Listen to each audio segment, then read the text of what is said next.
కొంతమంది చెత్త ఓపెన్ చెప్తున్నా, వాళ్ళకి ఇష్టం వచ్చినట్టుగా ఒక వీడియో పెడతారు. సినిమా ఇట్లా ఉంది, అట్లా ఉంది, ఇట్లా ఉంది, ఇట్లా ఉంది అని చెప్పి దాని తగ్గట్టు థంబ్నెయిల్స్ కూడా చాలా చండాలంగా పెడతారు. ఆ సినిమాకి ఎన్నో కోట్లు పెట్టి తీశారు. అందులో ఎంతమంది ఆర్టిస్టులు పనిచేస్తుంటారు, ఎంతమంది టెక్నీషియన్స్ పనిచేస్తుంటారు, వాళ్ళందరికీ ఎన్ని రోజులు ఫుడ్ వచ్చి ఉంటుంది. ఆ బొక్కగాడు 4 సంవత్సరాలు తీశాడు అంటే ఈ బొక్కలో సినిమా అని అన్నాడు. 4 సంవత్సరాల నుంచి ఎంతమంది జూనియర్ ఆర్టిస్టులు కానీ, ఎంతమంది క్యారెక్టర్ ఆర్టిస్టులు, ఎంతమంది నాలాంటి చిన్న ఆర్టిస్టులు కానీ చేస్తుంటారు. ఇన్ని రోజులు మాకు ఫుడ్ వచ్చి ఉంటుంది. అదెందుకు ఆలోచించరు? అలా తిట్టకూడదు కదా. నీకు నిజంగా దమ్ముంటే నువ్వు అటువంటి సినిమా తీయు. ఈ రోజుల్లో సినిమాలు యూట్యూబ్లో షార్ట్ ఫిల్మ్ నీ చేతిలో మొబైల్ తీసుకొని పెట్టొచ్చు. రివ్యూ ఇచ్చే హక్కు ఎవరు ఇచ్చారని అడుగుతా నేను. మీరు రివ్యూ నిరుద్దాం 100% చేద్దాం. మా ఇంట్లో మా పిల్లలు వాళ్ళు ఏదైనా ఒక సినిమా చూస్తారంటే మా వైఫ్ కూడా ఈ సినిమా చూడొద్దు, అది బాగాలేదంటే అని అంటారు. ఇట్లా వెంట రివ్యూస్ చూసినట్టు నాకు చెప్పకు.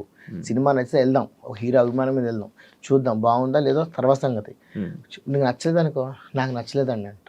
శివ అందరికీ నచ్చక్కర్లేదు, కొంతమందికి నచ్చుతాడు. హరికృష్ణ అందరికీ నచ్చక్కర్లేదు, కొంతమంది నచ్చుతారు. నన్ను 100 మంది తిట్టొచ్చు, 10 మంది పొగడొచ్చు, పక్కన పెట్టి నేను శివ తెలుగున్నా, శివ నా తెలుగున్నా నాకు కావాలంటాను.